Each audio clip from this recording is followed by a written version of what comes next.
Salukuyang representative ng One Rider Party List, 19 Congress. Kasama si Honorable Congressman Attorney Rods Gutierrez.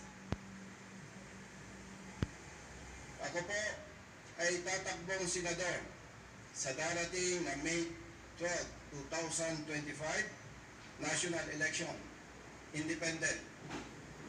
Kung papalarin po ako at pagtitiwalaan ng taong bayan, maglilingkod ako na walang pinipili at walang kinikilingan, kasama ang One Rider Party List sa Kongreso. Basta tama po, kampi-kampi tayo.